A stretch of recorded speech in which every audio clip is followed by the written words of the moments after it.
Higher time frame के POI के साथ लोअर टाइम फ्रेम के फेयर वैल्यू गैप को कैसे यूज करें, चलिए जानते हैं। तो सबसे पहले हम धन के चार्ट पर आएंगे और चार्ट को 1 आवर्स के टाइम फ्रेम पर सेट कर लेंगे।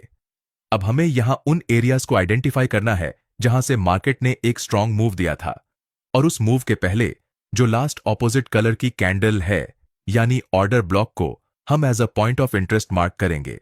तो अब अगर मार्केट इस जोन तक रिवर्स करता है और आप यहां डायरेक्टली एंट्री लेते हो, तो ऐसे सिचुएशन में आपका स्टॉप लॉस काफी बड़ा हो सकता है, जिससे ये ट्रेड रिस्की हो जाता है। और इसी प्रॉब्लम को अवॉइड करने के लिए हम एक बार फिर से चार्ट के टाइम फ्रेम सेक्शन में जाएंगे और चार्ट को 5 मिनट पर शिफ्ट करेंगे। और अब इस टाइम फ्रेम पर हम देखेंगे कि इस पॉइंट ऑफ इंटरेस्ट के अंदर कोई फेयर वैल्यू गैप अवेलेबल है या नहीं। तो इस केस में यहां हमें एक FVG दिख रहा है, और क्योंकि ये FVG हायर टाइम फ्रेम के POI के अंदर ही प्रेजेंट है, इसलिए ये एक स्ट्रॉन्ग रिएक्शन जोन बन सकता है।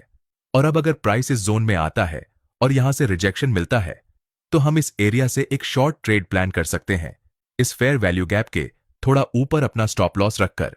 और इस अप्रोच में आपका स्टॉप लॉस छोटा रहता है और रिस्क टू रिवॉर्ड बेहतर तरीके से मेंटेन हो पाता है।